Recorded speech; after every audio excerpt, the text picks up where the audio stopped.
नमस्कार,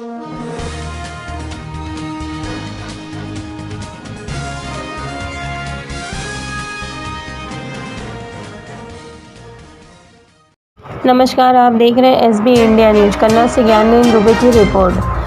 जांच में कोरोना पॉजिटिव निकली 18 वर्षीय युवती ने 3 मंजिल से कूदने का किया प्रयास। स्वास्थ्य कर्मियों को सुनाई खरी खोटी, बोली मुझे न खांसी न जुकाम, अस्पताल नहीं जाऊंगी, डॉक्टर को ही कोरोना है। मानी मऊ के क्वारंटीन सेंटर में संदिग्ध होने पर रखा गया था युवती को। रिपोर्ट पॉजिटिव आने के बाद किया गया हंगामा। परिवार के सदस्य पहले से ही कोरोना संक्रमित है, सभी है अस्पताल में भर्ती। कन्नौज के मानी मऊ स्थित हाई रिस्क क्वारंटीन सेंटर का मामला है। मानी मऊ के हाई रिस्क क्वारंटीन सेंटर में महिला के द्वारा बवाल किया गया था, क्या मामला था अपना?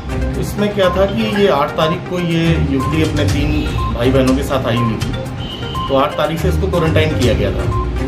क्वारंटाइन के बाद जब इसकी रिपोर्ट आई है, कल पॉजिटिव आई है, तो इसको कनबटियापुर के सेंटर में भेजने के लिए जब हम लोगों ने इससे कहा, तो इसने तुरंत अपना ड्रामा चालू कर दिया और जाके बालकनी पे चढ़ गई।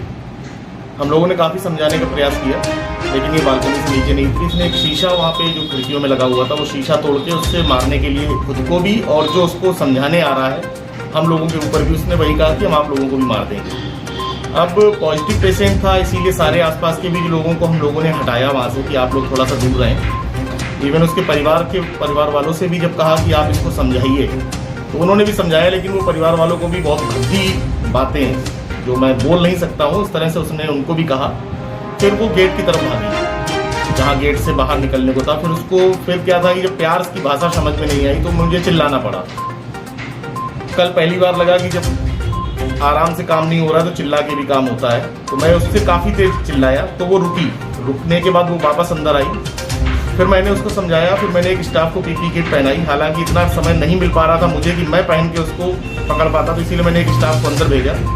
मुझे लग रहा था कि यहाँ पे मेरा सामने रहना बहुत ज़रूरी है। मैंने अपने CMO सर को बताया, उन्होंने तत्काल मुझसे कहा कि आपको जैसे बन पड़ता है आप उस तरह का उसको समझाइए। उसके बाद फिर करीब ये चला है लगभग 1.5 घंटे वो कहीं इधर भाग रही थी, कहीं वो हाथ में काटने की कोशिश करने के लिए, मतलब डरा रही थी हम लोगों को, वापस हम लोगों की तरफ भी आ रही थी।